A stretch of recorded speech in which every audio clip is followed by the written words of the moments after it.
Are you with me? Are you with me? Are you with me? If you are not with me, like I said, if you can see me right now, just put a 1 in the chat. A 1. 1 stands for One Less Lonely Girl by Justin Bieber, one of the greatest songs ever created. 1 also stands for one time. And I give you one time to not share this video with somebody who needs it. This is the greatest show that has ever hit financial education, ever. I'm biased, but it's the truth. Ladies and gentlemen, I am super excited to be here with you today because I want to talk to you about selling. So many people discredit marketing. They discredit the ability to get somebody to not just purchase with you. That is where we get confused.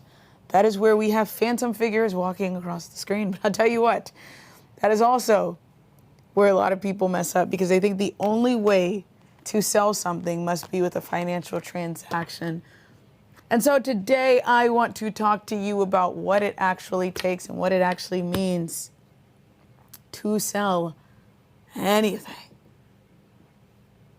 So, if you are ready, make sure you press that share button and you share this with a friend or a family member or your dog's girlfriend.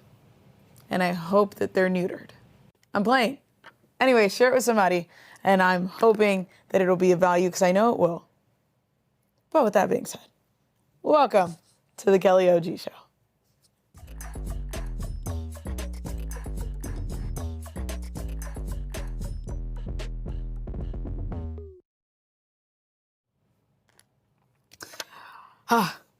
Let me tell you something. I'm going to tell you a story that happened to me recently this past weekend. So, this weekend I wanted to go to my favorite coffee shop, and I will not be leaking the address because it seems like TikTok has already done it, okay? As I was going to my coffee shop, I remember I was looking at the time, and I knew they closed early, but they also had these French toast bites that I needed to try, and their frozen matcha. That thing is phenomenal. And so during the week, I like to eat healthy because discipline, or what is left of it.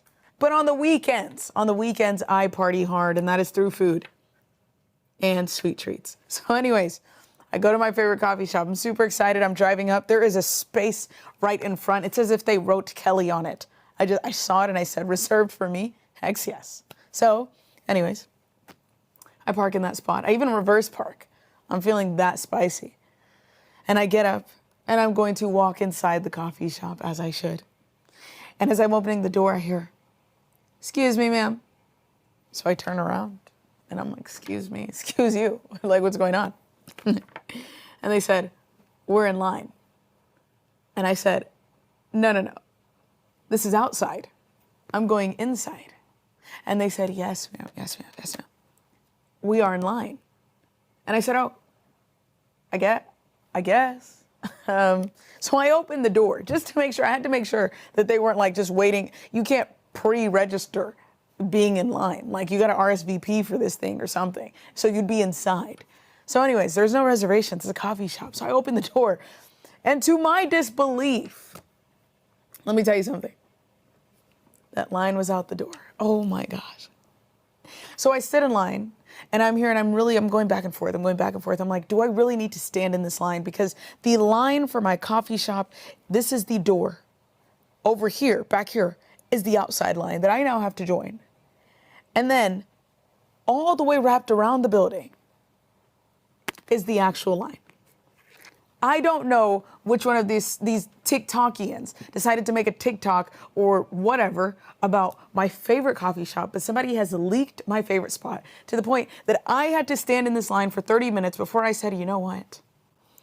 This frozen matcha and French toast is not important enough for me.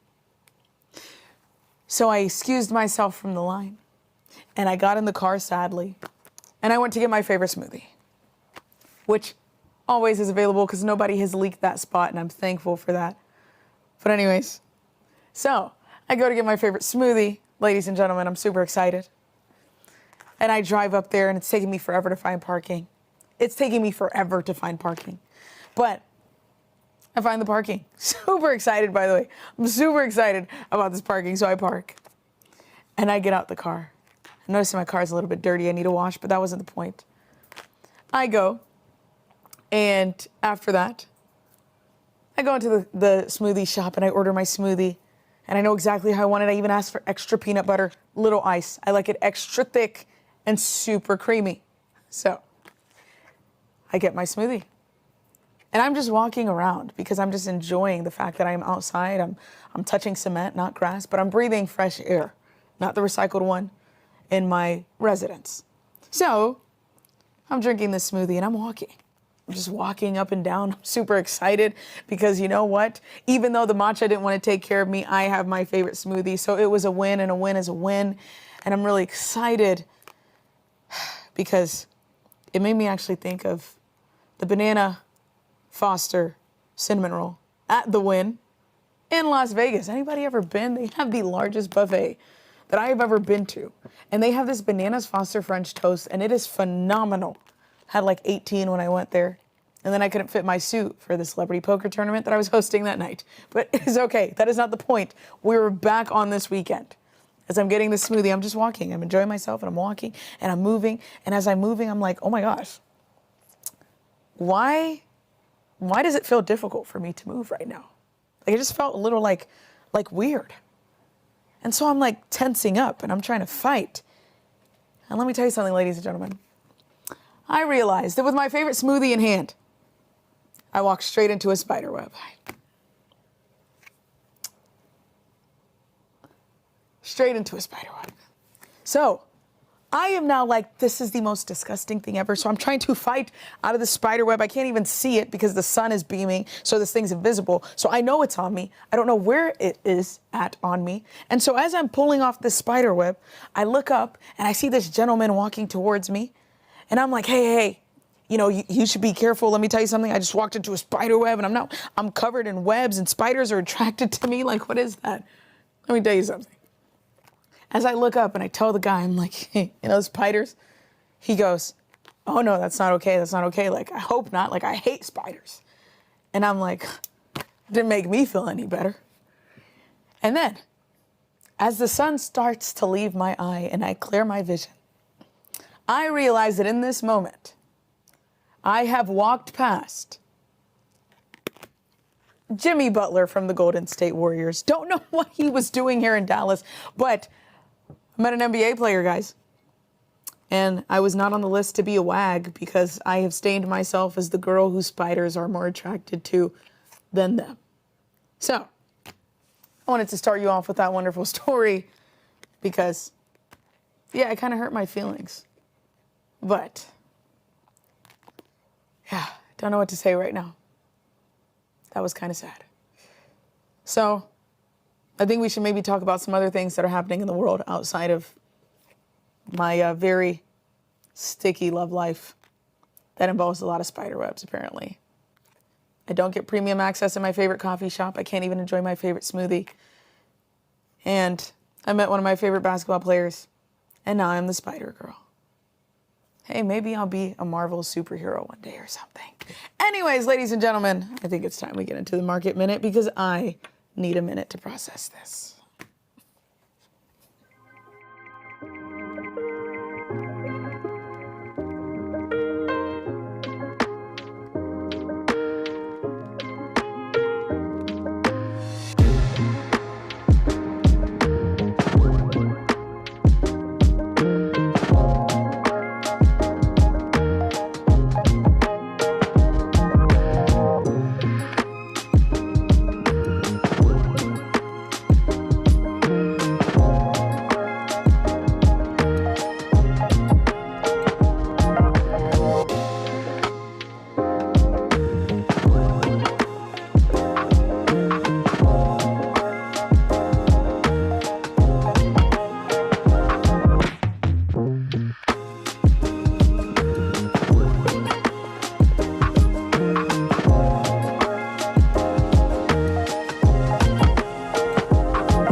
I told you I needed a minute.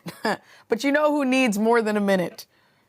Well, I would tell you. See, listen, you would think that fintech brokerages would be having the time of their lives right now. You know? You would think I'd be having the time of my life right now. Clearly, that's not the truth. But you would think that they are because retail traders are stronger than ever. And stocks keep climbing, even with everything going on. Okay? And on top of that, the pattern day trading rule just got loosened, which should bring in even more users. And before I continue, I got to talk to you about this pattern day trading rule because a lot of people are talking about the pattern day trading rule and how on June 4th it's going to come into effect. But what they are not aware of is what was signed on April 10th by the SEC. The SEC on April 10th, 2026, signed something that nobody is talking about that is going to severely impact the way that anybody trades in America and the stock market. So I want to talk to you more in depth about that. Obviously, we're on the show. There's many things I want to talk to you about, like how to sell effectively. So you're going to see a link that is either in the description or it's on the screen. It's somewhere. But let me tell you where you should be. On Thursday evening is at this private webinar that I am hosting to talk about it because a lot of people do not realize that you are super vulnerable, extremely vulnerable. You are a fish in a sea of sharks when you try to get into the market. And if you don't do it the right way, and if you don't understand what is actually happening and the news that is coming out, you will get eaten alive. I'm talking your blood will attract more sharks. They get even more hungry when they see people like you. They see someone that looks like you, they want it. And looking like you in the market has nothing to do with age, race, skin color. Maybe they're the same thing. Gender. It has everything to do with how you operate, and many people don't know how to do that. So, link is in the description and will also be put in the chat right now. Please make sure you RSVP. Because what I will be talking about, I have not heard anybody talking about it. Because, of course, people don't know this is going on. Because they don't care to look into it. But I, on the mission that we are all on to reform personal financial education, I care about you. So, anyways, that is a Luma link. Be prepared. Okay. Now, on paper, ladies and gentlemen, this should be a great moment for companies like Robinhood and SoFi. But both of them dropped extremely hard after earnings. I'm going to say that again for you. Robinhood and SoFi, you would think they were in great positions, but both of them dropped extremely hard after earnings. And it's crazy because this is probably one of the best times for people to learn how to trade or get into the market or invest or whatever it is. Now, the crazy part is they both sold off, but for completely different reasons. Robinhood, they actually missed expectations.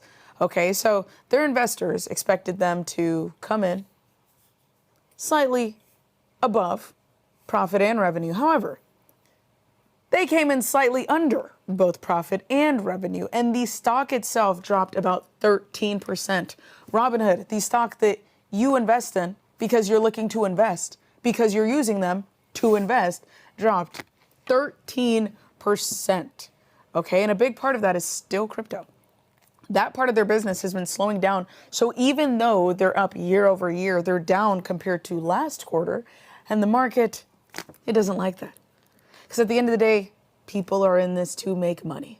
That is the only reason people trade. It's the only reason people invest. It's not to seem super smart. It's because they want to seem like they were smart enough to know how to make money. Now, the crazy part is SoFi, on the other hand, like I said, a different story. They actually had a really strong quarter, okay? Revenue was up over 40% for SoFi, okay? The revenue was up. Not 1%, not 2%, 40%. I don't think you realize how insane that is to increase your revenue. And so they hit record loan numbers. Everything looks solid. And the stock, it still dropped. Even more than Robinhood, actually. And it's weird because you're like, why would something that goes up 40% drop below something that dropped 13%? Well, it was because they didn't raise their full year outlook. So they basically said, we're doing well, but we're not going to promise more. And the market was like, yeah, not good enough. And the truth is, both of these reactions might be a little overdone by investors because nothing here really suggests that either company is fundamentally broken. It's just the market's being extremely sensitive right now to anything that doesn't exceed expectations. Which is a good reminder. In this market, it's not enough to do well. You have to do better than what people already believe you are going to do. That was a lot to stomach. I hope you were following me on this stomachification, stomaching information. That's what we call it, stomachification. All right. Now, this one is important and, to be honest, a little heavier than it sounds at first, okay? I want you to really pay attention. Send this to a friend that needs to hear this, and you should know which friends are important to you in your life because I haven't even told you what it is. But the Pentagon just signed deals with NVIDIA and a few other major tech companies. Let me say that for you again. The Pentagon just signed deals with NVIDIA and a few other major tech companies to bring their AI systems directly into classified military networks. So this isn't like AI is helping me with my emails and AI is making... No. Guys, we're talking about systems. Systems that are being used to analyze massive amounts of data, improve your situational awareness, and support real-time, in real-life decision-making. And the key detail here is where this AI is being used, okay? Impact level 6 and 7 environments. That's where they're being used. And you're wondering, what does that mean? Well, it basically means highly classified, extremely sensitive systems. So if you need to ask somebody, what does that mean? When you don't actually know what it means, but you know that it's important. You say it's highly classified and it's extremely sensitive. Yeah, I get it. Anyways, just know that this is top tier lockdown military infrastructure, okay? Now, the goal behind all of this is pretty clear. The Pentagon is trying to move toward being what they call an AI-first military. Our military, you know, the one that you need manpower for, wants to be AI first, not human intelligence, not natural intelligence, artificial intelligence. So I need you to understand that AI is not just a tool. It's going to become a part of how decisions are made at every level, okay?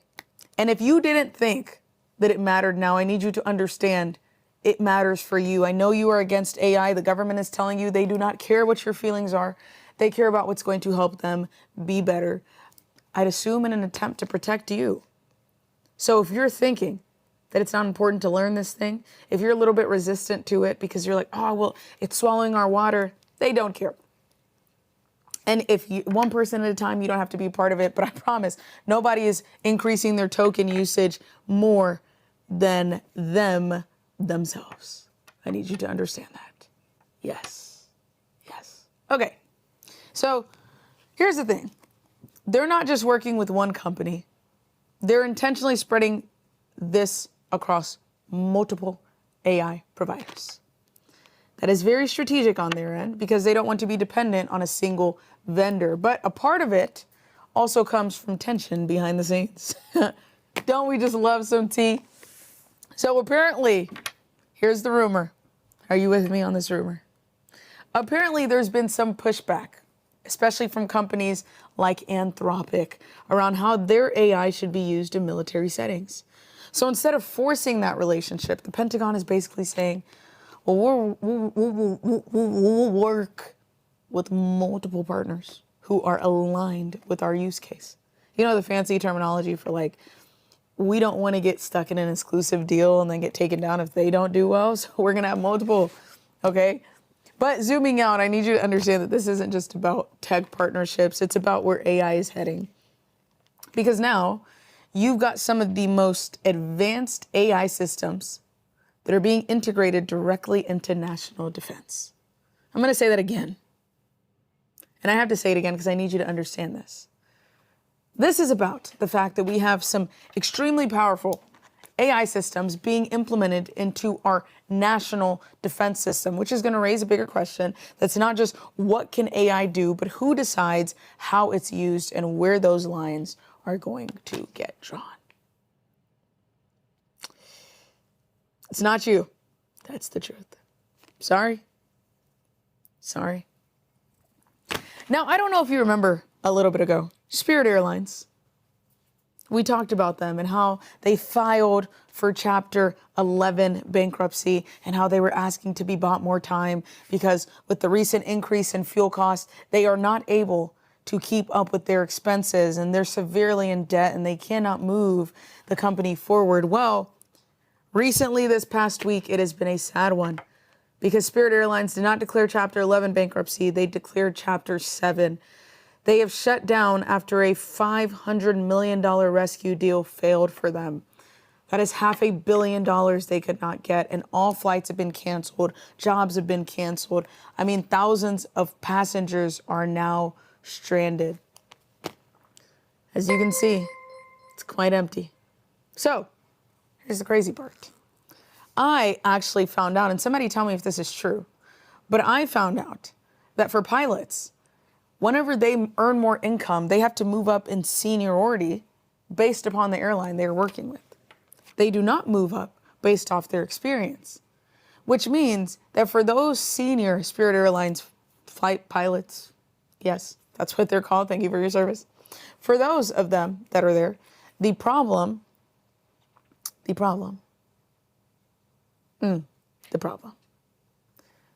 is now they're going from $250,000 a year incomes to maybe $45,000 because they have to start afresh. So hopefully that isn't the case. And if any of you happen to just casually have a private jet laying around, I'm sure you can hire one of them.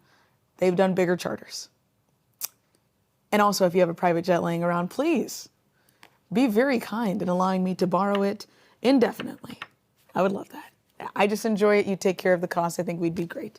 But anyways, staff and customers are both affected. And the airline, they had already been under severe financial pressure. And again, the rising oil pushed them over the edge. And so it marks a major blow for budget air travel. Now, I've heard personally that a lot of people, they're not upset that Spirit Airlines shut down. They're upset that Spirit Airlines passengers will be joining them in their economy passenger crew ship. Guys, I have nothing to say to that except for I'm with you in spirit.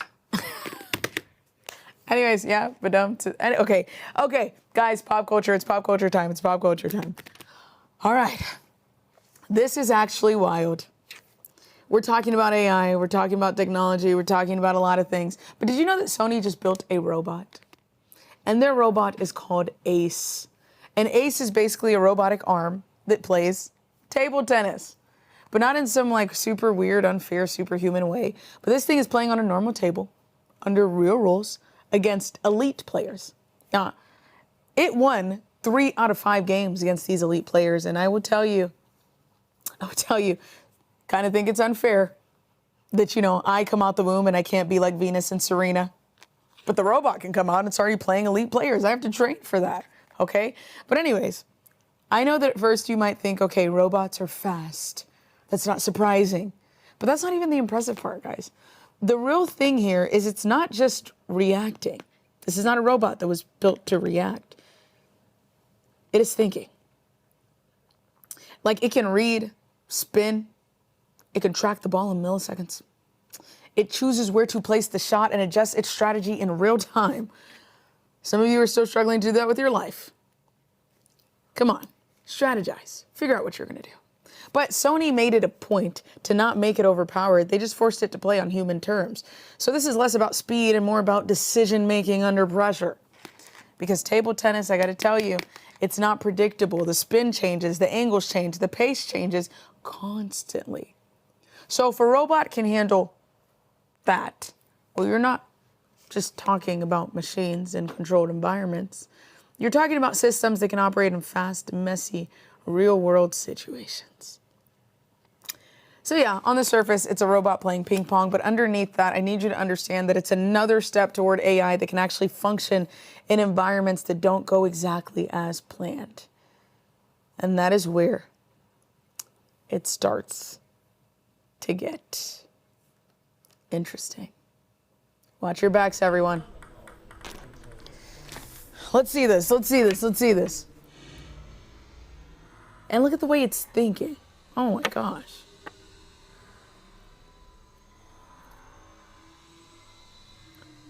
Okay. My gosh. Like, this is crazy. What? You know what? Sometimes I think the Wall-E movie may be more accurate than we would like to admit. Oh my gosh. Ladies and gentlemen. Crazy. Very crazy. But you know what's even crazier? As I'm talking to you about the markets and all these different things that they're bringing out, I want to let you know that at Trade It Solutions, we are offering a scholarship to help individuals because the markets are about to get really scary. You're going to deal with this mass liquidation where many people are going to go in excited. They're going to come out very bloody. That is the truth. It will not work out well for them. And there are not systems in place to make sure that you do things the right way. So at Trade It, we want to make it more accessible to everyone. And so we're offering a scholarship for half off your tuition price only for the month of May in preparation of the announcement that is happening June 4th and the announcement that just happened April 10th. We feel this is the best month to do so. And so if you haven't already submitted your application, you can do so right there. But let me tell you something. Fill out a Trade It plan. It's completely free. We create a customized trading plan specifically for you. Also, fill out an application. But this month, we are also waiving applications. We truly want to help the people. I had to be fought on this one a lot of it. But at the end of the day, if we're on a mission to reform personal financial education, it has to start with the people who care. It cannot start with the ones who simply just want to profit. And trust me, we should be more. But anyways, with that being said, right there, as you can see, or just go to, I don't know, tradeitsolutions.com. Because that is the greatest website you should visit. We also are pushing out a new website update soon. So I think you're going to freaking love it. And that was not cussing. It was just me showing excitement and passion, just as I am for you to be a part of us. So speaking of, why don't you watch this video? Hayden, a lot of people say that size doesn't matter. Guys, size does matter, and I'm talking about position size. Whenever you enter a trade, I always like to enter a trade with multiple contracts, a little bit of a larger size. The reason I like to do that is it gives me more flexibility. So a tactic that I like to apply is called scaling out. So I always like to buy at least 2 contracts, preferably 3, sometimes more, depending on the overall cost of the contract. But what I'm looking for to happen is I'm looking to hit that first price target, and it can be a price target based off technical analysis, or it can be just a take profit at a certain percentage, okay? So when I hit that first price target, I'm looking to sell my first contract. So now, if I bought 3 contracts and I sold 1 contract at my first price target, what I can now do is, now that I've secured that profit, I can take my stop loss, move it up to break even, and my trade is now 100% risk-free. Not only that, I've also removed a lot of emotion from the trade, because now the trade is risk-free, and then I can let my runners run.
What time it is. I heard from last week that a lot of you really loved the multiply calls. You really wanted to be able to call in and ask me questions live and figure out what you can do to continuously ask me questions live. And I want you to know that actually charge a lot of money to do this. But for you, I will do it right now for free. Because we are on a mission to reform personal financial education. And if you can learn from somebody's story, that is all I care about. Until the roof over my head starts to leak, then I'm going to have to remind you that this does need to be a paid service. So anyways, with that being said, I'm excited for these calls. I'm excited to listen in on who we have to learn from. And I want you to know that I am going to be very blunt, very honest, and I'm not going to look to spare your feelings. I don't care to spare your feelings, although I love that you support me and whatnot. What I care about is results for you. So for those of you who do not know, who are like, Kelly, I want to work with you more directly, one-on-one, personal. You want to ask me anything that you could think of. There's an intake form that I want you to fill out. It is intake.wealthiply.com. That is to multiply your wealth. I want you to go to that. I want you to fill it out. It's very quick, very brief. I want you to see if we're a good fit together, because my goal is to figure out how I can triple your income. And if I can't do that, then there's no reason we need to work together. So, as you can see, it is on your screen. Take advantage of it while it's there. I'll call for it later, but right now I want to call in to whoever is calling in. Please, may you state your name, your vocation, your location, and your dream destination. Okay. First, let me say thank you for having me on. Of course. I am Dr. Barbara Adams. My vocation at the moment is a mechanical engineer, but also have a doctorate of chiropractic. Right now, in 2007, God laid on my heart what I should write. I should write a book, and I've been gathering data, and now it's time. So that's my dream, is to write a book, do coaching, and do YouTube videos. That's my dream. What was the last question? It was your dream destination. You don't have to tell us your location if you would not like to. I just moved to Pittsburgh, Pennsylvania. I'm originally from Texas, but I've lived quite a few places. Okay. I love it. I'm a fan of Texas. Biasedly. I'm from the Houston area. Okay, I'm a little more biased to Dallas than Houston, but Houston has phenomenal food and amazing culture. So, I agree. Dr. Barbara, mechanical engineer. You have your doctorate, doctorate in chiropractic. Chiropractic. Love our doctors. And then, let me move to this side. Let me see if you can see me better on this side. And then we have, you said in 2007, God put on your heart to write a book. Yes. Write a book. Okay. And over the years, I've been I've been looking for the data that he wants me to use, because I started off high and I would constantly go down further and further. And so now is the time. Okay, go ahead. I wasn't aware of your show. I wasn't aware of you until last week. I was on YouTube and I saw your face and I said, okay, let me check it out. And I started watching multiple videos. I thought you were very intelligent, and at 19 years old to become a millionaire, and you helping people along the way. So I really appreciated that. No, I really appreciate you for that. Thank you. Thank you. I appreciate that. Dr. Barbara, which video is it that you saw that made you say? I saw multiple ones. See, and that's what I love to hear. I looked at multiple ones because I felt you were genuine. I try to be. Because I've joined different organizations, and you talked about this in one of your videos about they just get you in, not necessarily to help you, but to help their pocketbook. And That is I've what been they the do. victim of I've been the victim of that. I'm sorry So about that. Yeah, I like you being genuine. I try. No, I mean, listen, my biggest thing is if you are blessed with a platform, you have a fiduciary responsibility to do right and do well amongst people. And I think there are a lot of people that they just see numbers as a number and they don't realize each and every single person that follows you, that views you, this is an individual that's actively looking for how to better their life. So they're turning to you for a source of entertainment or a source of education, a source of change, but they're turning to you for something. And I just can't sit with the fact that some people, they're just not built like that. But at the same time, I understand that there are a lot of things we fight on this planet, and there are some people who never cared to care. So, Yes, I agree. I but agree. yes, Dr. Barbara, today I care about you. I'm excited. So listen. Right here, as we can see, you are a mechanical engineer. You were told in 2007 by God, He gave you a vision to write a book. You've been gathering data for that book for the past 19 years. Did you know it's 19 years? Yep. 19 years. Okay, forgive me for going off screen. Okay, and then you said you want to do coaching. So I want to hear a bit more about, one, what you've been gathering data on in terms of the book. And then also, I want to hear a bit more about you wanting to do coaching and what that looks like. And then also, Okay. do you not enjoy being a mechanical engineer? So Well,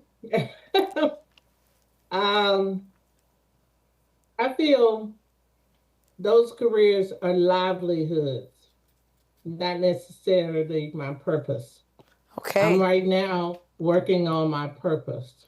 Okay. Amen. And so um that's what I'm doing. I'm 62 years old and it's time to make it happen. Whoa, you are so young. Congrats on your life I agree. experience. I love it. No, I'm serious though. I'm very serious about that. But yeah, okay. So 62 and you're ready. Okay, I'm so ready. a couple questions I will have. Well, one, you don't feel like mechanical engineering is in alignment with your purpose. Understood. No, Now, I no. want to know what took place between 2007 and where we are today, which is 2026. What is this data that you've been gathering? And is there, I want to kind of understand the 19-year gap. Okay. The book in general, I won't say the title, but the book in general is about everything is connected. Everything. I agree. Our health, it's all connected. And so remember I stated I've lived a lot of places. I've lived abroad. I have lived in the United States, different places. I didn't, and okay, one of my questions is, it's about trauma and divorce. I've been through a lot of trauma, but I I'm have sorry not about let that. it stop. I haven't let it stop me. Amen. And so I believe I bring to the table a, a lot re-energizing myself. Okay. And so Can you explain what you mean by re-energizing yourself? Like, you're ready okay. to show up again? Like I can see, like, with the search for returning back to the old vision, pursuing Well, your purpose. I have re-energized myself multiple times. If you ask someone that knows me, they'll say, she's determined. She's gonna make it happen. She may go down, but she's gonna get back up. And Amen. I give you one example. Okay. And this all happened after I was divorced. I was divorced, a single parent, and I had a clinic, and I was overwhelmed with a single parent clinic and all that. So I closed the clinic and I didn't find work for like 2.5 years. I had been out of engineering for like 13 years. and Oh, I was in down south, okay. and where it I'll put it this way, I was down south, and You so were I down was south? determined with where it's I don't want to say it's a Caucasian Oh, okay. uh, a job environment. You worked at a primarily white job. And engineering in general Okay, I see. is No, it's is a okay. Yeah. is a white male White job. male dominated industry. Yes, it Yeah, is. that's a true one. Yes, and I hadn't found a job in 2.5 years, Hmm. so I fasted, and God said, "Go back to engineering." Keep in mind, I've been out like 13 years, Yeah. so I I did what He said, and I remember going into the unemployment office. I wasn't eligible for unemployment, but I went for the services. And the man said, "You're not gonna get a job." And I was like, God, look, I didn't tell him this, but I was saying, God told me, and this is what I'm gonna do. Yeah. And so I ended up getting a job after 13 years, and it what seems to the world like it's not gonna happen. I Hmm. don't pay attention to that. I don't pay attention. Nice. I just determine if God says it, it's going to happen. Yeah. No. So I Amen. have been multiple times up, down, and I just keep going. Yeah. So let me ask you two questions. I love Mm-hmm. this story. I love the persistence and the perseverance. First question is going to be, how did you survive 13 years without a job? Mm-hmm. I was out of engineering for 13 years. I had a clinic. Okay. That was Got it? chiropractic. Yeah, Okay. chiropractic. And you don't And have that one anymore? I still have it. I can't practice in Pennsylvania. I'm in Pittsburgh. Oh, okay. And I've lived in different states, but when I'm in Texas or when I was in Texas, I have friends that have clinic and they would have me to come in. Okay. Okay, So that makes but sense. I still have my license. Okay. I'm not gonna let that go. You shouldn't. You're a doctor, you know? Yep. We need you for our Yeah. bones and our orthopedic health. Something like And that. Oh, I'm go into ahead. natural medicine. I'm into natural medicine. So I still help out different friends and different people Yeah. with different herbs and stuff. So yeah. Okay. Nice. Second question, and I think this is a question most people will learn from, and then I want to kind of get into the book and the coaching. But how did you hear from God? What does that sound like for you? Oh my goodness.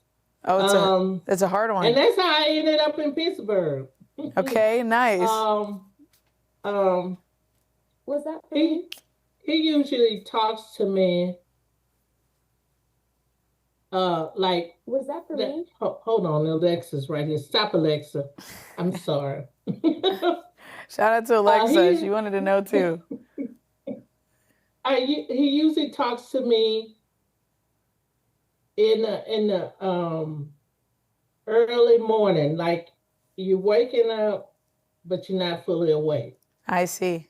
Then he sometimes talks to me like when I was fasting, like which direction do I go? Do I go chiropractic? Do I go engineering? It Yeah. was like I just heard him. It was like I heard the voice, Yeah. and I think the more that you listen and are more and become familiar with him, it becomes easier. I That's agree. my belief. Because you're building the relationship, and a part of it is Uh, that conceding, that sacrifice. When you say like, I'm going to fast from yeah, my own discomfort, I'm going to seek your comfort. And I think that's a yes, huge thing people don't talk about often. yep, And you can hear from God in various ways. He himself said he speaks yep, through yep. people, through And it signs, dreams. So hey, it's a real thing. and it's an individual relationship with God. Yeah, He it speaks to is. me one way, and he speaks to you one way, another way, to someone else. Yeah, I agree. I agree. Okay, so in 2007, he spoke to you and he said he wanted you to write a book. You've been gathering data. So I want to ask you an honest question. As I said, I'm very straightforward. It might be a bit uncomfortable, but do you call it gathering data because you truly believe you've been gathering data to prove everything is connected? Or do you call it gathering data because what's really happening is you are dealing with this 4-letter word right here? Which one? You know, I'm not seeing you. All I'm seeing is info staff, but don't worry about it. Let me tell you the answer to that. Okay, so the 4-letter word is fear. I think it was a little bit of fear in it when I got closer to the end. Yeah. And I'm gonna say it's about 30% of fear, and the other 70% is me gathering data. I started off. Wait, let me ask you. Oh, go ahead. You say you started off where? I started off and I started trying to write, and then I say this is not deep enough. Did I go? What makes it not deep enough? I'll say from like where I got to now. Okay, but you know you can always you can write book number 1, and then you can write book number 2, and then you can write book number 3, and then you can write book number 4. And each one can be based off the last one. So the first is your sequel, then your trilogy. But it's like, hey, from 30 to 40, this is what I learned. From 40 to 50, this is what I learned. In my 50s, this is what I learned. And you can also touch various demographics.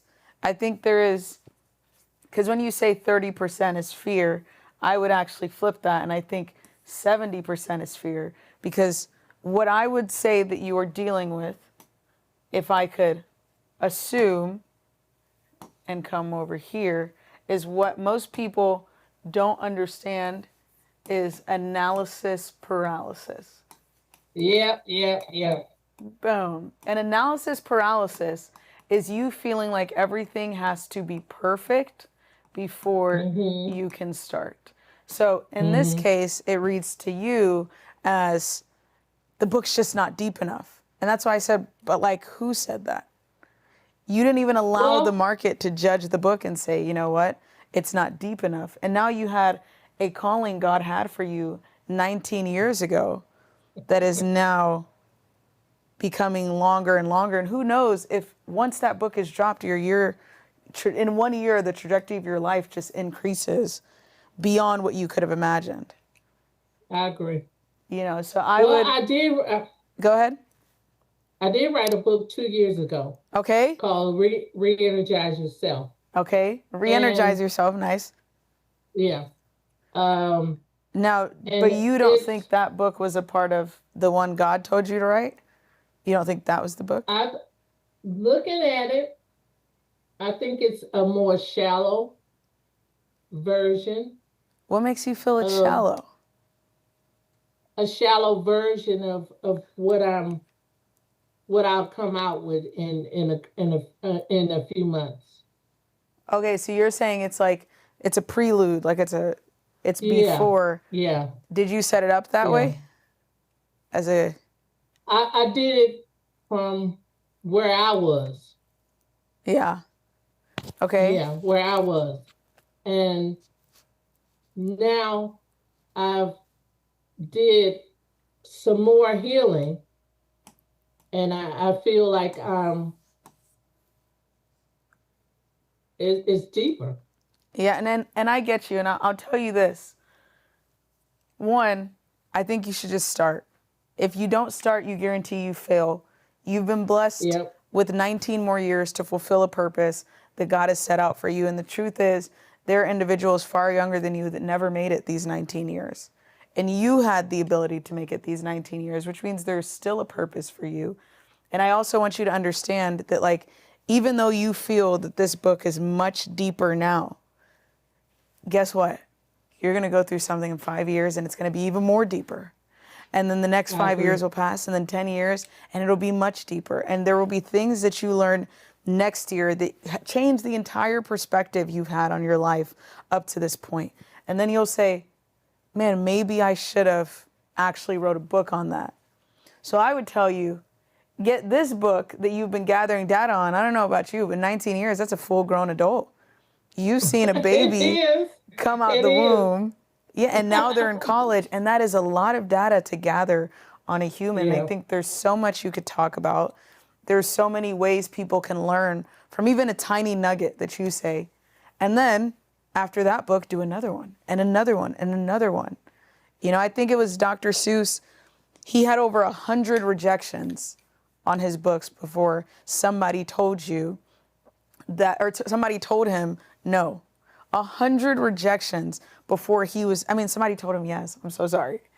So he was told no over 100 times before he was told yes, which means you may write this book and be like, but God, I thought you said I should write this book and I thought it was going to blow up and it didn't. And he's like, yeah, that was just the start for you to learn what a good book should sound like. And now when you learn from that book, you create even better. When I first launched the company, it took us 2 years to build it. Like the company, my primary one right now, which is Trade It Solutions. In those 2 years, I was here. I was like, oh my gosh, like we need to make sure this is done, and this is done, and this. And like when we finally launched, it was the scariest moment of my life because I felt like launching was failure. Because it was easier to sit in the what if and the belief that maybe if I actually planned perfectly, that it would turn out perfectly. And within the first week of us launching, there were more things that happened that I never prepared for than the things I did prepare for. And that taught me that no matter what, you're going to run into issues and you're going to run into problems. And you yourself are going to realize your own glass ceiling and where you are a bottleneck. And you're going to have to figure out, how do I fix these things so that I get as close to perfect as possible, but understanding like you'll never be perfect. So I say that to you because God has blessed you with an extra 19 years to act on what he's asked you to do. And I also pray that he blesses you with even more years. And the fact that you are still here shows that he does want to do something with you. And so in those moments where you doubt if your story is more important or even worth it for other people to hear, understand that you are on this planet when people die every single second. I believe it's 8 people die a second on this planet. So because of that, understand that you do have someone to help, and all it takes is one person. Speaking of the age 19, and I'll leave you with this story. When I was 17 years old, 16 years old, I had a cousin who was 19, and he was the closest man to God I'd ever met in my life. I was like, why are you 19 and you care about God this much? Like, you're in college, have a blast. And I've grown up loving God, maybe not knowing him. And randomly one night, there was like a week where he started getting sick and sick and sick. And eventually, it was between Sunday and Tuesday morning, no one knows, he fell asleep and he never woke up. And I remember we went to his memorial, and it was probably like 20 people. 20 of his friends had come, and everyone gave their story on how they knew him. And in this story, they start to tell him, or they start to talk about him, and they say, you know, he brought me closer to God. I didn't care about God before, but he brought me close. And every single person said that he was the one that brought them close to God. And I say that because when I was hearing their stories, it made me say, let me go find God and let me seek God. He was one 19-year-old that touched 20 people and also touched me. But because of his story, I've been able to touch millions. So you think your first time attempting this book has to be a success when all it has to do is reach one person, and that one person can always reference you being the reason why they overcame so much. So that's what I'll leave you with, Dr. Barbara. I hope that helps you. And listen, get the book out. Give yourself a deadline. Do not delay on that deadline. Do not talk yourself out of it. Give me a deadline right now. When will this book be done? We need it this year. When's it going to be done? Today is May 4th. Yeah. I have the book complete, but I'll be working with the publisher September 4th. September 4th. September 4th. That is. Yes? Don't overthink it. Listen, September 4th. That number came out first, and I'm going with September 4th. We're going, so September 4th, we're going to circle back around, and I want to see the book is out. And if you don't get a publisher, self-publish on Amazon. Yeah. And the next book, and you can still get a publisher that picks it up even after it's out because they read it and they're like, this is so good, it needs to go mainstream. So anyways, yeah, listen, I'm super excited I got to talk to you. I would love to work with you more. If you haven't filled out the intake form for Wealth Apply, I think that'd be awesome to figure out how we can, because I know you also talked about coaching we didn't get to, but figure out how you can grow that coaching business. But also how you can get out of analysis paralysis, that's super important. Or if you'll be in Houston this July, I am doing an in-person event for it. So either way, I want us to stay in contact, Barbara. I think that would be Dr. Barbara. I want to refer to you properly. I think that'd be awesome. And I'm excited to see the book and read the book. So September 4th, I'm going to be ready to order a book. And if I can't order it, I'm going to be upset. Oh, Lord. You can do it. You've had 19 years to do it. Boom. Boom. Well, Dr. Barbara, it was phenomenal meeting with you. Please, if we can send her the intake form, I want to stay in touch. And yeah. You gave me some valuable information and you made me think. And so I am going to follow what you say. I'm going to look at the intake form, and hopefully we'll see each other again. We will. We will. We will. But all right, I appreciate it. And that's all I want to do is help and be better. Ladies and gentlemen, listen, here's the truth. Here is the truth.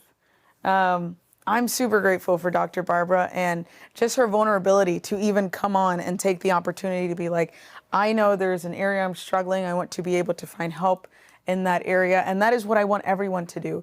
There's so many times that the fear that you are surrounding yourself with is the reason why you are being held back. I actually have a friend and she has these hoodies. She does really well. She's from New York. Shout out to my girl, Mai. And on the back of her hoodies, it says, your fear of looking stupid is holding you back. And the truth is, a lot of people deal with that because they don't want to be the person everyone makes fun of, even though you're the only person that's making fun of yourself. I promise I don't go home and say, oh my gosh, like every single day I wake up, I just think about how stupid that person that came up. I don't think of that. Maybe think about it a little bit after the day. I don't think any of you are stupid.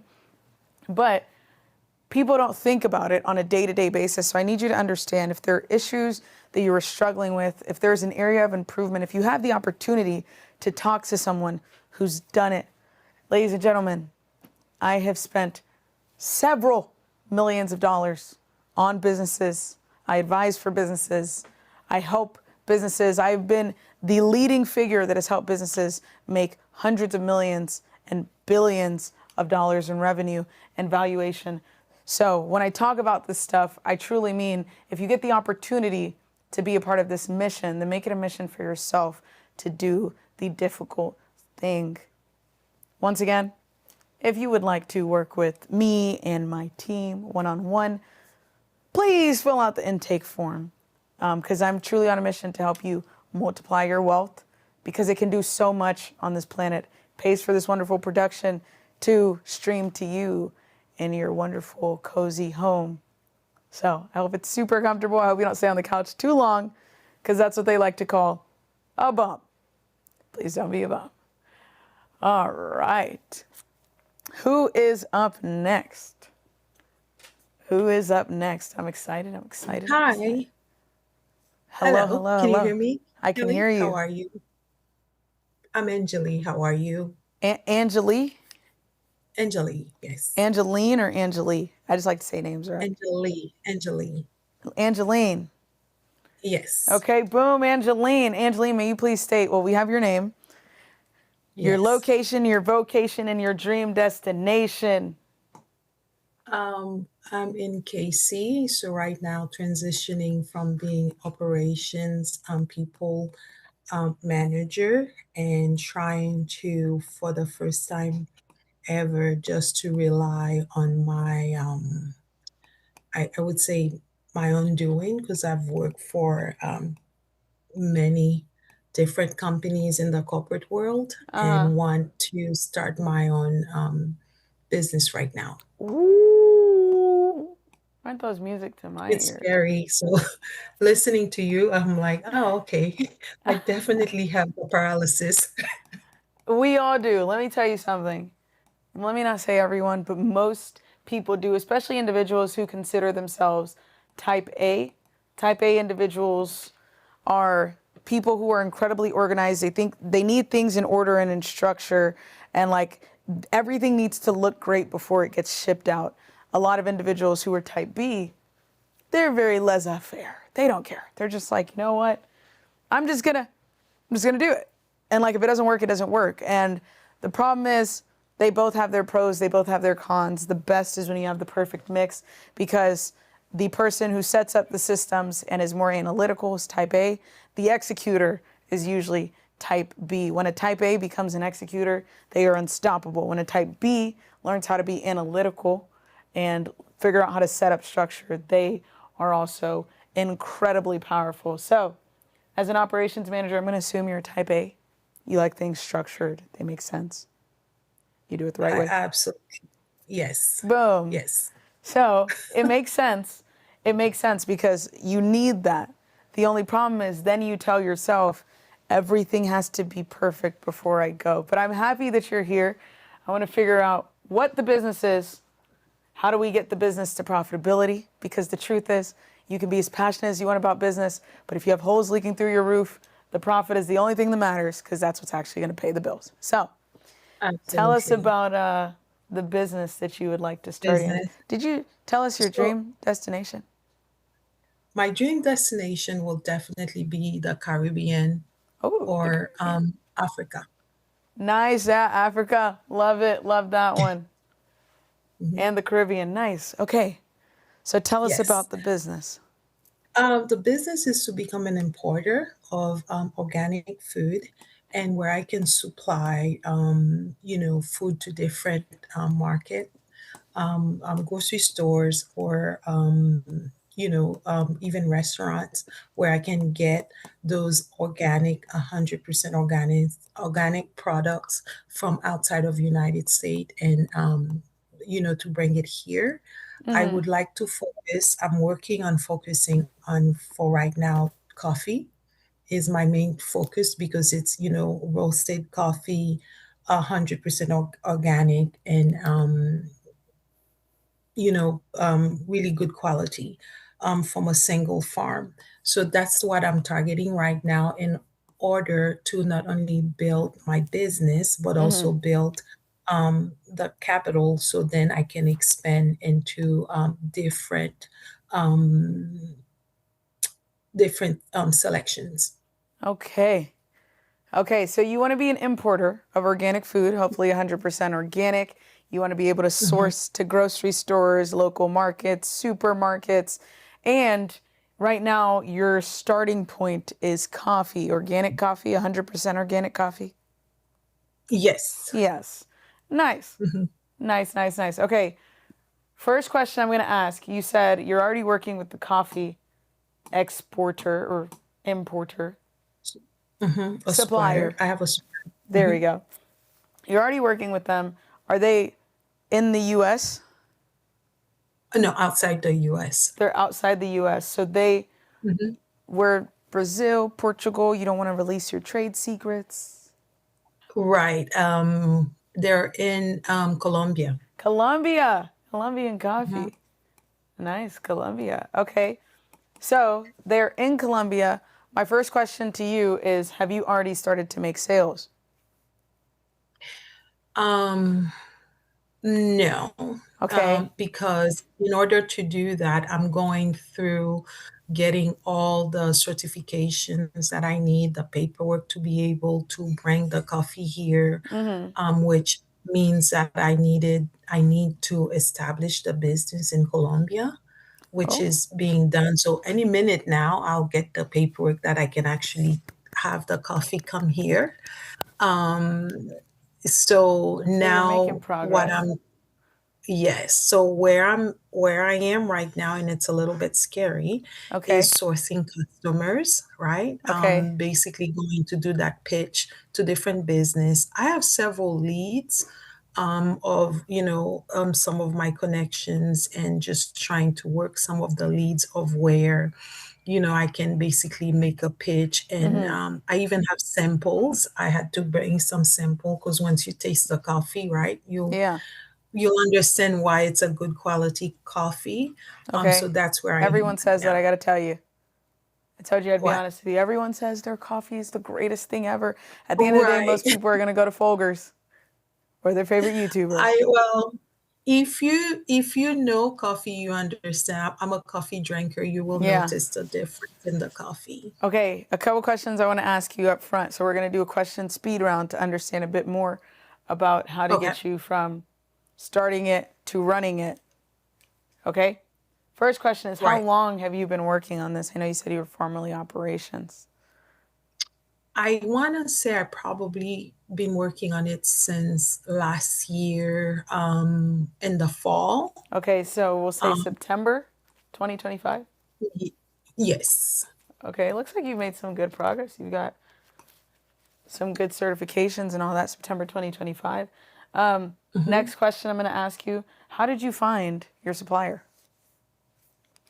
Unless that's a Two trade secret. connection. Through Yeah, connections. So no, no, two connections. you know somebody who's already running a successful coffee company, or they just knew somebody in No, Colombia? that my connector connected me with different farms, and I had to go and visit them and kind of talk and look at the operations, learn about coffee, and all that. So that's how I have my supplier that I can order from. Okay, nice. Do you own 100% of the company? Yes, that's the Okay. scary part. Oh, you don't want to own 100% right now. No, I own 100% of it, right? So Okay. it's the risk part that because it has to work. That's what I'm trying to It say, has to right? work or The it has to profit. work. That's one of my mottos. Yes, it has So to I work. don't It figure has out to how it work. can fail. I figure out how it can work. I love it. Yes. Now, two questions. How Uh-huh. much do you charge for the coffee? How much is the coffee? Um, if I'm gonna do retail, which I really don't want to, I can because it's premium coffee, I can sell it to up to 22, $23 a pound. 22, I'll just say $22 a pound. Okay. Hmm. If it was in store, like how many pounds does a bag come in? Is it a pound bag? Is it like, That's a pound. it's a Hmm. pound bag. So $22. Hmm. Can somebody search up for me what the industry rate is for a pound of premium coffee at the store? You can just search up premium coffee near me. Now, how much does your supplier charge you to make this? So coffee, it's one of those commodity based on how the market is. Okay. You can get it from, and it depends of the quality of the beans. That's where you spend the money. You can get it anywhere from, I would say, if you're talking US dollars, anywhere from between $8 to $15 8 to a 15. Wow. pound. Yeah, so it's quite high um, when you go into the quality, the beans quality, where it was, where the coffee basically farm is located, and as well as also if it's from a single farm, which means like you're getting the same taste, the same acidity. It's a whole new world. That's what I'm No, it's trying to it's say. fair, and I want to be honest with you. Consumers don't care what world it came from. They're just hungry, and they want to Mhm. spend the least amount of money possible to get coffee. If it sucks, they're just gonna go to Starbucks. You know, if they got to, or they'll buy Well, yeah. Starbucks brand. And the thing is, we're really passionate about the things that we create. So we tell ourselves, people have to buy this. But I'll tell you this: if this is your retail price, you might struggle with your wholesale price. For those of you who don't know, your resale price is what you charge individuals individually. Your wholesale is what you're Correct. going to give to grocery stores, supermarkets, etc. So they want to usually make at least 2 times what they paid for it because Right. they're buying it in bulk. If we slash this number in half, if this is where you want to charge retail, wholesale is going to ask you for like $11. Put that right there, which means you either are not profitable or you're not profitable because after expenses, that $8 isn't going to mean much. Do you get charged an import tax from importing from Colombia? I believe I will, So you because haven't like you I haven't said, ordered any of the coffee yet. no, because I'm still waiting for the paperwork. Okay. But are you aware of what that might look like? It depends on my shipment. Okay, but do you Like know if I like want, a yeah, number? yeah. I have a number. I cannot think about it right now, but I did look into that, and they gave me like a list of what that number might look like. Okay, so 2 things I want us to tackle here. Hmm. We're going to talk about this right here, SVP, but then we're also going to talk about investors. You said you've been looking for investors, you're about to have meetings, etc. So if I'm an investor, I want to invest in your coffee company, you're looking for funds, you don't want to own 100% of the company, you'd rather give away a percent so someone else can help you with the risk and the connections and the help to run it. What is your simple value proposition? You got 1 sentence to tell me about the company and why this company is different than anyone else. What is your sentence? My 1 sentence will be about my company. We aim to bring wholesome food to your table, to your home. And it sounds great, but America loves chicken right now because GLP-1 is shooting up and everyone needs protein. So wholesome food or not, they just need whatever is helping them. So it sounds great to Correct. say like, we aim to do this, but what do you do? Because you could fail. See, this is a target right here, right? And in my head, I want to hit the target. I'm going to aim at the target. I might land all the way over here and completely miss. I might land right next to the target, or I might not even go anywhere near it and I'm all the way over here. So a simple value proposition, when you're thinking of it in business terms and you want to go to investors and they're asking, what do you do?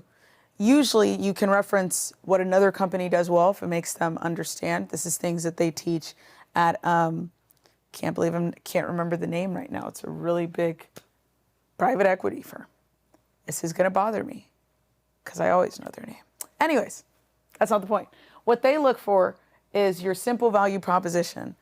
We do this for this. We are the this of this. So if you think of Airbnb, for example, Airbnb is the hotel for individualized consumers. That wasn't their actual pitch. That's me going off the top of my head. Uber set out to destroy the taxi industry. So it was like, you can now have individualized personal taxis through our software and our system and our company. So you have to figure out what is it that the coffee actually does for people, because everyone has a great story. But when somebody's in the grocery aisle, they're not looking at your story. They're looking at, I just really want coffee. Which one's the cheapest? We check the industry rate. Right now, at wholesale, in stores, premium coffee is going for $17.99, which means you come in at 22.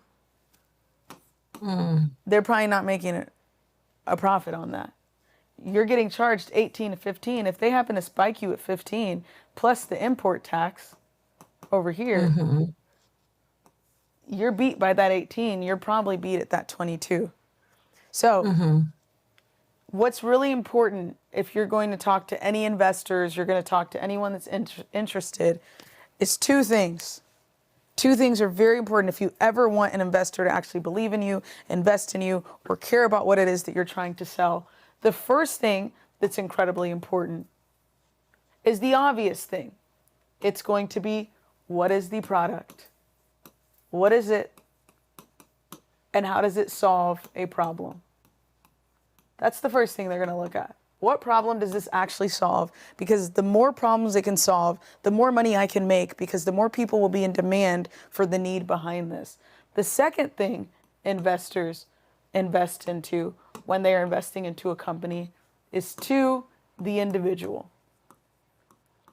The more confident and also the more crazy you are in your belief that something will work is what will make them invest in you.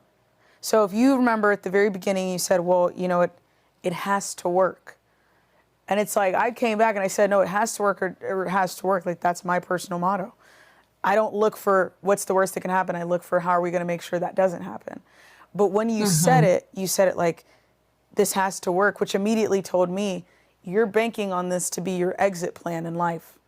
If the coffee goes well, you can be free from being an operations manager. You don't have to work in the corporate world. Your business is going to blossom. You can sell the 100% organic products.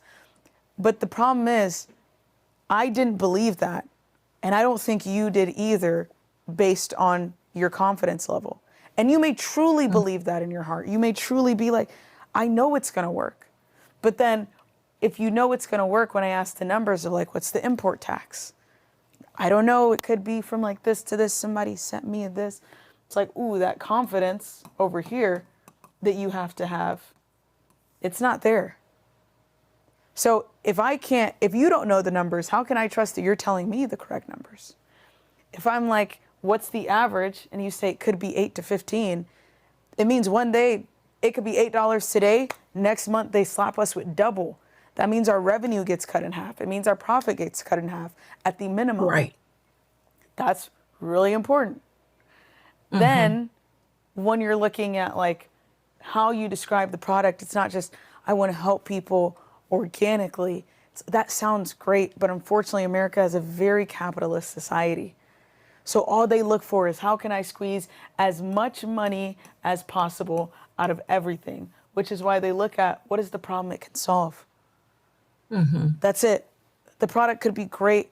You could be really passionate, but what's the product it can solve? And they invest in the individual because for them, what they tell themselves is, even if this product that they brought to me initially fails, I trust them in creating a new one because they just have audacity. They just know it. And I think in being an operations manager, where I think a lot of operations managers struggle is you are so great with the systems and the setup. I'm going to bring this over here.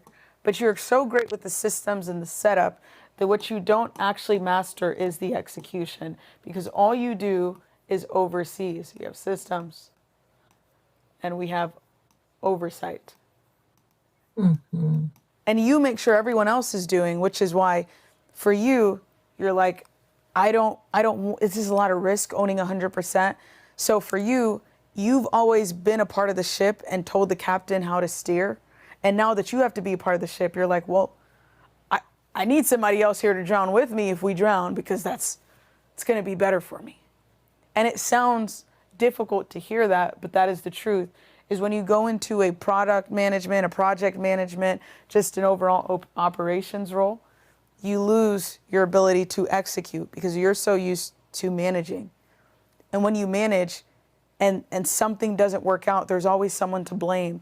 So now for several years, you've been used to identifying blame, but not being honest with where you are in terms of that blame. And sometimes you have to take that on yourself. So now I've spoken to you a lot about the stress with doing it the investing way, because everyone wants to get into retail. They want to get into wholesale. They want to work with big companies. They want to be the product that blows up overnight. Getting an investor right now, I would say you're a bit too early. I would even say taking out a loan is too early because you don't even know what the import tax is. You haven't even negotiated with them. Listen, if I can consistently order 100 pounds from you every quarter, can you cut me the rate at $5 or $7 or $9? And we stick it there. We sign the contract, because that's what wholesale companies do. They don't say, if the market goes up or down, they say, sign with me here. I will guarantee you orders. That's the same thing they're doing with you. They say, listen, if you let us have it at this price, we're going to push the product. You're going to have more reach. We'll keep pushing it. It flies off the shelves. If it doesn't fly off the shelves, we're not signing another purchase order with you again. That's what you'll see known as a PO for those listening in. But if your thing right now is what is the quickest way possible to make as much money as possible with this coffee business, and I will say this time and time again, what is the quickest way possible? It's this thing right here. Social media. Social media. Pick up the phone, record a video. Hey everyone, for the past couple months, I've been really intentional about bringing organic food to people. This is my first time really doing a business, but I want to do it the right way. A lot of the problems you have in your coffee is this, and preservatives and blah, blah, blah, and it's really cheap and you're overpaying. I want to give you premium coffee. So I made a company. I literally flew to Colombia. I looked at all these different suppliers and I finally found one that makes sense. And so I want you to be one of the first people to help. I want you to be one of the first people to support. I want you to be the first person or one of the first people to enjoy coffee that is actually good for you. I tried so many coffees. I was an operations manager, guys. I lost sleep over making sure we didn't hit deadlines. So I want you to have something that is good for you. You see how that solves a different problem? The thing is, everyone moves in business, and this is where so many people will fail in business because they are going to move off of passion and not off of solving a problem. The only way to solve a problem is to identify what that problem is. And so people will say, I'm helping the elderly learn how to walk again. They'll say I'm helping the elderly learn how to walk. The elderly, they need to be able to walk. Everyone always has canes and it's not good for them or they're in wheelchairs and I want them to have their knees by the time they're 85. That's great. Love the passion. Why do I care? And that's where you say, well, recently over the past decade or 2 decades, we've seen an increase in arthritis, osteoporosis, shingles, and that's made it really difficult for them. And they're not aware that this was a virus. They're not aware this was an issue. And so we want to solve that problem by creating this chiropractic industry. But you see how you state what the issue is? Because when you're telling me premium, organic, I'm just buzzwords. Why is it premium? Right. Why is it organic? Why is it different? I don't understand coffee. I do like an espresso smoothie every single day. But I don't even know how coffee works. But there are people out there who truly know how coffee works. And they're very serious about this. And that is your target market. But you can't just say people. You have to know exactly who you're helping. If they're coffee drinkers, are they at-home coffee drinkers? If they're coffee drinkers, are they coffee drinkers that are between the ages of 25 and 45? Or are they early stage coffee drinkers? Are they people you have to identify this. And there are 2 YouTubers that have had very successful coffee brands. One of them actually just shut it down. One of them, and you can actually maybe look into how they pushed it, but one of them was Graham Stephan. Hope I spelled that right. The other one, oh my gosh, what's her name? Emma Chamberlain. There we go. Emma Chamberlain. Boom. She was a huge one. Oh, thank you, Kiki, so much. But yeah, so Graham Stephan, what he would do is he would make YouTube videos. He posted every single day. And in every single YouTube video, he would have a cup of coffee and it looked so good. And he drank it in every video. So when it was time for him to understand what product he could bring to the market, he naturally chose coffee. Emma Chamberlain always drank coffee. And she was also just known as that girl that was wild, was sporadic, was always tired, didn't like school. She dropped out of high school. And so when it was time for her to push something, she pushed coffee because it represented the tired girl who needs energy, the one who's fed up, the one who's always drinking coffee to get through. So you have to figure out who are you identifying. For Graham Stephan, it was business professionals who just needed a nice black Americano. For Emma Chamberlain, like I said, it was those young individuals that are 18 that need to be able to move. So like I said, social media is the easiest way, but you have to actually know what you're talking about because people also chew you apart. But let me tell you what's worse is getting rejected from the investors because they're chewing you apart because you're like, I don't know, I think it's this. Confidence is going to be the biggest thing, almost like an arrogance. Like, guys, how do you not understand that the coffee we have is destroying us? Why? That's your solution. It's destroying us because it has this, this, this, and this. We're fully organic. We don't have that. Did you know that people who drink organic coffee, their bodies show up blah, blah, blah, blah, blah, more healthier than the ones who don't drink it? Did you know that the average American is spending this much alcohol? Like, you have to know what your demographic is, how you're going to cater to that demographic, the issues they're facing, and why you are the single-handedly the best person for them to trust, believe, and purchase with. And I'm sure it sounds scary to you right now, but it's not easy. But again, you're on a mission to provide, which I actually think is incredibly honorable. You're on a mission, if we come back, to be a large importer of organic food. You want to bring health to individuals. You want to make them healthier. You want to solve the number one cause of death in America. I don't want to say it's sugar, because I love sugar. But it's obesity. Because, and that's the truth, because of what they put in our food. A lot of people can't fight it. For me, I'll tell you, high cholesterol runs in my family. That's why I have to be on top of it, because I'm Nigerian and we eat food with a lot of oil. It's similar to the South and a lot of African Americans. There's a lot of oil in the food. And when you're first eating it, you don't understand. But as time goes on, then it's like, oh my gosh, like, this is actually affecting my cholesterol. I took a blood test and it's telling me this. And it's so you have to be on top of these things. But I say this to you to say that I think it's an honorable cause and a huge mission. But if you don't understand what your simple value proposition is, how do you simply say what you do? If you don't understand what your product pricing is, like you figure out what your profitability is going to be. Like I tell everyone that comes to me with wanting to start a business, I'm like, well, how much is it going to profit? And they're like, I don't know. And I'm like, what do you mean you don't know? Well, because it can make this, I don't care about how much it makes. What does it profit? If it profits, that's it, you win. I would rather have a business that makes $1 million that has a 70% profitability than a business that makes $5 million and has 10% profitability. Because guess what? Yeah.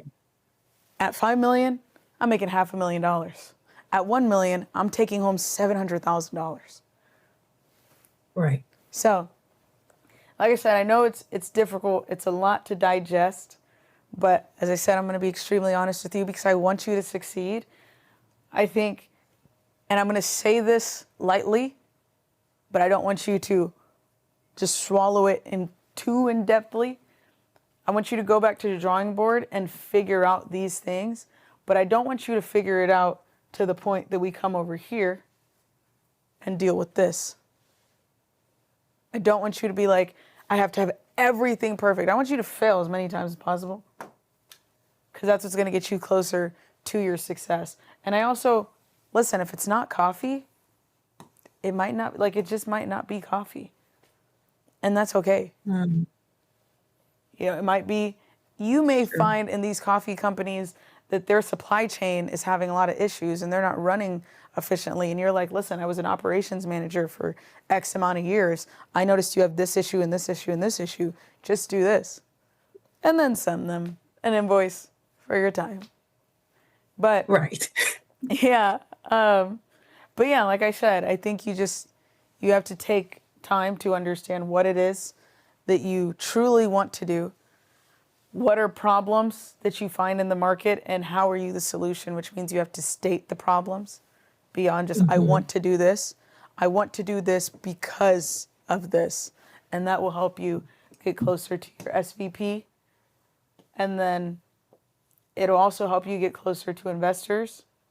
But products, they are a hard business, which is why it's often easier to go the social media route and just try and touch as many people as possible who are similar and sell it person to person.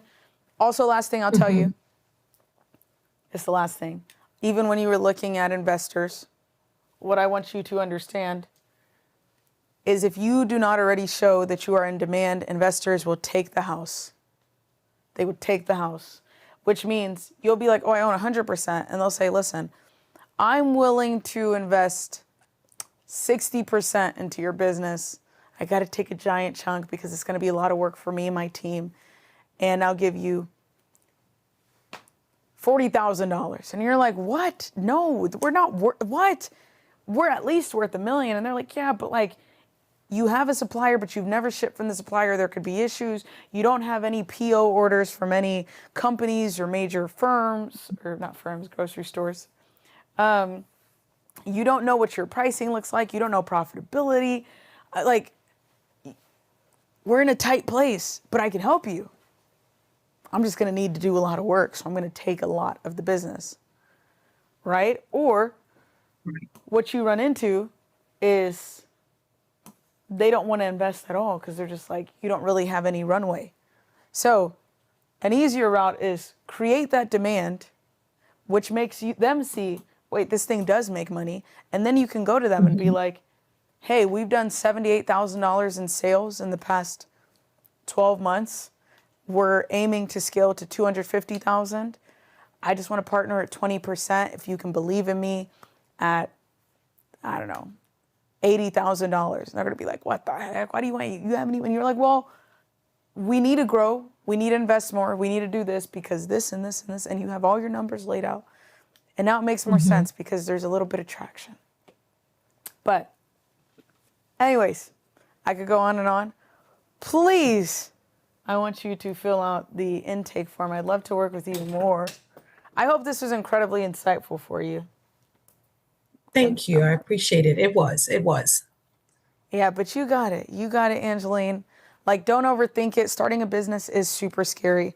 It's really hard, but it doesn't need to be successful overnight.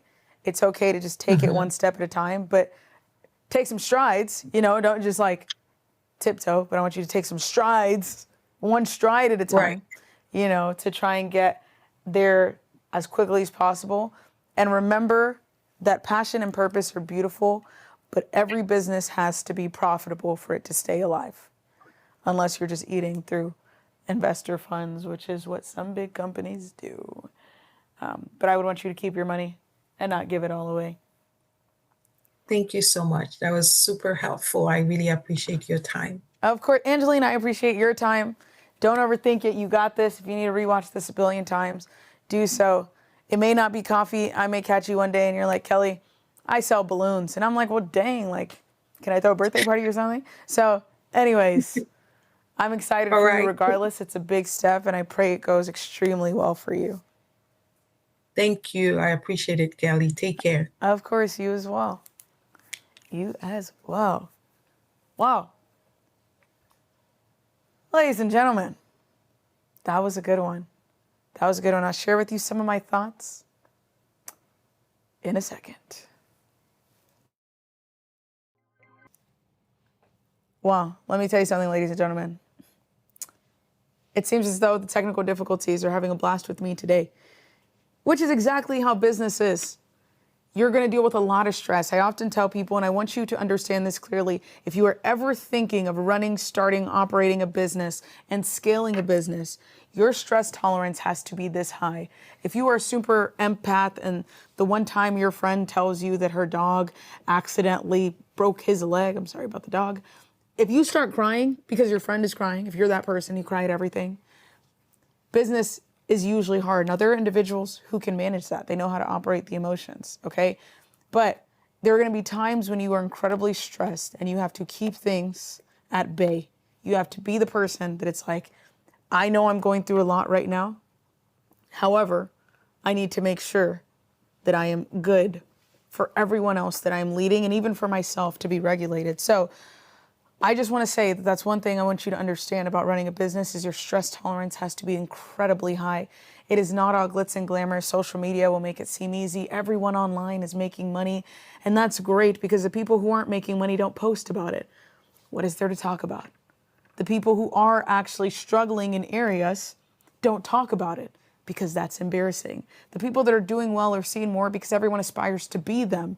However, if you look at someone who's ultra successful and they have a viral video and that video has hundreds of thousands of likes or millions of views, I want you to understand that that is a direct representation of exactly what people don't have. There are a million people idealizing what one person is showcasing because they want that thing. And so I want you to look at that when it comes to being realistic with growth, being realistic with your own timelines, and being realistic with where you are currently in life. But I also don't want you to discredit when you have the ability to learn from people who have done it before, learn from people who know people who have done it before. And that's why I share the stuff that I share time and time again. Where most people will lose in business that often I do not hear anybody talk about has nothing to do with the product. It has nothing to do with even the person. It has nothing to do with the industry, and it has everything to do with their pitch. So many people don't know how to communicate what they do, and they don't know how to communicate who they're helping. I had a conversation this past weekend at this block party I was at here in Dallas, Texas. We love Dallas, Texas, and we love the block party and all the people there. But I was having a conversation with these individuals. They had staff lanyards on. They had staff lanyards on. And I was talking to them. And I was like, oh, y'all are staff. What do you do? And they're like, oh, we do marketing for the event. And I said, oh, okay. So you do you're the ones that are the reason people are here. No. We do post-event marketing. I said, oh, okay. So you do the recap videos. And they're like, no. We build the post-event campaign for their future events. And I'm like, oh, okay, so you're the reason people come to their future events. No. We get the content. We do the content. Oh, so you run their social media. No. I'm sweating here. I'm like, what do you do? We do their content. I'm like, so you don't run their social media? No. Are you the videographers at this event? No. But they have their team. We have our team. I'm like, so what do y'all do? Well, for their upcoming events. I said, when's their upcoming event? It's going to be in Houston. I said, okay, so you're doing marketing for their event in Houston. They're like, oh, yeah. And you know what's crazy is I was asking because I wanted to hire them because I'm doing an event in Houston. And so I'm like, wow, this could have been great. But because it was so confusing to understand what it is that they do because of that issue, it made me realize, I don't know that I even trust this person. They're not even confident in what they're doing. So I'm not fully confident in what it is that they're doing. So I say this because so many people will miss out on businesses, miss out on business opportunities because the ability to communicate effectively what you do is so important. And you can't give a long backstory because that's your passion talking and nobody cares. I promise you, nobody cares. That's the truth. You have to tell them in one sentence or less. I realized we had that problem at Trade It. We're like, oh, we teach people how to trade in 60 days, which is great. Actually, that was a good pitch. Sorry. We teach you how to trade in 60 days. But what we have now adjusted, because we wanted people to understand our value. See, this is a simple value proposition. When people hear in 60 days, they see rushed. The thing is, we teach you how to trade in 60 days, but it's not a course. You have an actual professor. It's live. You have homework, you have quizzes, you have tests. We do the full university style system. You have orientation, you have graduation. You have counselors that call you on the phone to make sure you're doing what you're supposed to do. The issue we were running into is people hear 60 days and they're like, well. So now we have to say we are a university style system for traders to learn how to trade in an 8-week live mentorship. For individuals, not traders. See, I even messed it up. You can't win them all. But you see how easily I just told you, we are a university style system to learn how to trade as an 8-week live mentorship. Or we're an 8-week live mentorship, because in different conversations, you're gonna have to figure out how to do it, but figure out what yours is and stick to it. And it can't be filled with what sounds like buzzwords or filler words. I'm hearing everyone using ChatGPT lately, and they're like, we want to help you figure out how to have clarity and structure and conviction in your depth and the way that you effectively communicate, because it is not stress. It is just your mind needing to regulate. Okay. I know what ChatGPT sounds like. I hate what AI sounds like. And you also have to think of the loss of trust I build in people when they tell me something and I'm like, oh, AI gave you that? That's kind of sad. Because I would hope you were intelligent enough to run a business than to depend on an AI to frame what your business is for you. Everybody loves the word clarity now. My gosh. You think that Ellie Goulding is upset. No, it wasn't Ellie Goulding. Dang, that was a good one. Whoever wrote that song, Clarity, shout out to you. Zed's,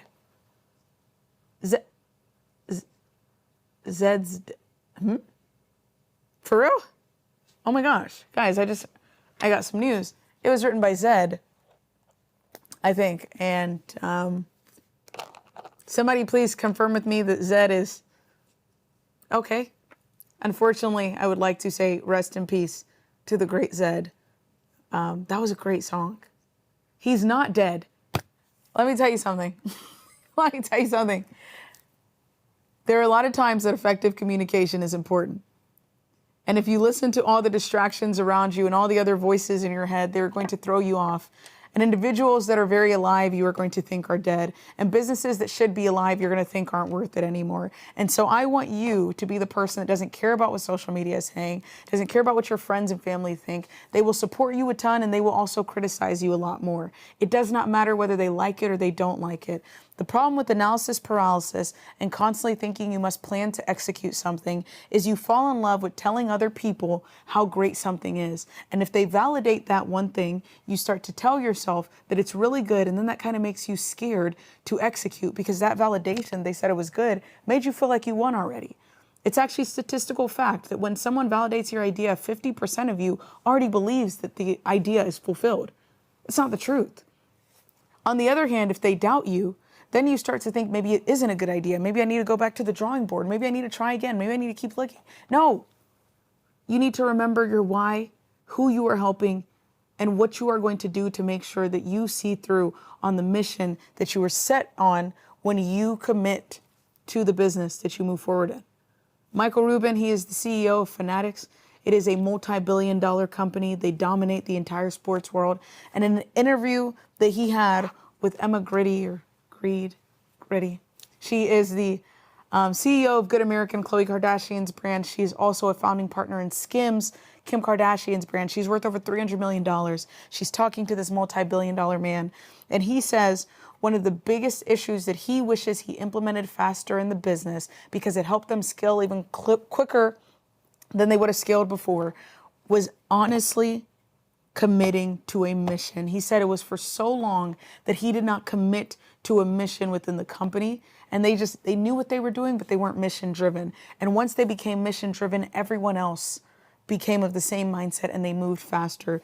The late, great Tony Hsieh, who is the former CEO of Zappos, said it took them so many years of running this business to millions of dollars, hundreds of millions, before they actually created core values for the company so everyone was aligned in the mission.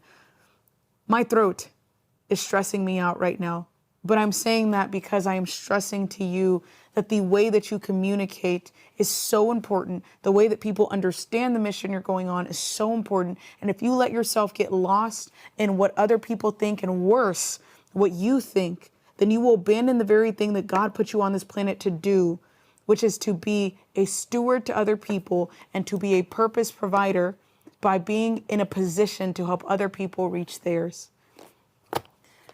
With that being said, ladies and gentlemen,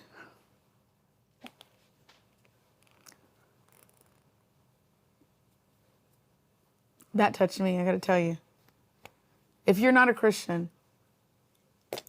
would you please allow me to pray for you? And if you are a Christian, would you please pray with me? With the remainder of this laryngitis that I know I'm fighting, I want to truly say a genuine prayer for you.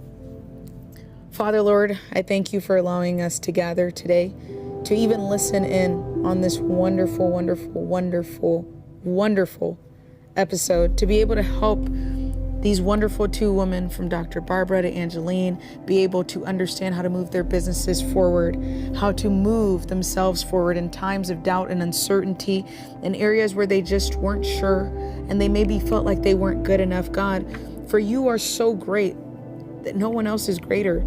So if there's something that you've put in our hands, you've put in our hearts to see through, allow us to be the individual that does do so. God, you are so great in all your ways. You're mighty in all of your ways. I ask that you bless and cover every single person that tuned into this, that is still listening to this, that for that individual right now that is struggling in how to establish their business, they are struggling in how to trust their business mind, they are struggling in how to build a team and how to get investment. Allow all the dots to align. For even Dr. Barbara told us herself that everything is connected. Even those words, as small as they were, can go on to help so many people, because everything does connect. When you realize what has stalled you, you realize it's things that have been a part of your life. It's areas where you've doubted yourself, you've ruined relationships have suffered. And God, I just want to ask that for that individual that is constantly thinking of what other people think, and even worse, what they think, that is, they're stuck in that warfare in their mind that is making them feel as if it is not possible for them, that you show them that even in an area, in a sea, they can be so full that you can still split it and make a way, that you can still allow your light to be seen, your strength to be seen. And the path doesn't have to be straight. It doesn't have to be quick. For even when you freed your Israelites out of Egypt, you said that there was a path that was quicker, but you needed to take them the longer route so that they would understand who you are by the trials and the tribulations that they would face. They would understand the strength that they should have in you. For you yourself have said that there is a way before a man that seemeth right, but leads to death or destruction. So God, I ask that the path that we are going down, every single person listening, that it is the right path for them, that it'll be a path that leads to even more impact and even more income, because we do not believe you allowed us to come on this planet to suffer and to struggle. So whatever is before us, allow it to be one that helps us to be fruitful and multiply in many ways, even in the wealth that you have given us. For when you gave Adam his blessing, you told him that he could, whatsoever he names, all the animals and all the plants it shall be. And even whenever he disobeyed you, the first thing you targeted was his inability to produce fruit. So God, I ask that we do not disobey the instructions and the orders that you have laid before us. And because of that, it does not impact or prohibit our ability to produce fruit in various areas of our lives. I thank you for this wonderful show, and every single person that tunes in, and every single person that sends it to someone, those who are new, those who are returning, and those who are realizing that they are exactly where they need to be. God, I just thank you. I ask that you cover us with the blood of Jesus, that you forgive us for our sins, you bless and protect our family members and ourselves, and you just continue to lay the path before us as we continue to go down it, and it will lead to success. As you yourself have said, that life and death is in the power of the tongue. So I speak life over everything great for us, and death over all things and even relationships not good for us. In Jesus' mighty name, I pray. Amen. Ladies and gentlemen, I could do that again and again and again. And I will be doing it next Monday. Listen, only thing I want to ask you as we are on this mission to reform personal financial education is to send this to somebody that you know that it will help. To be very intentional about doing that. Don't be afraid to do it.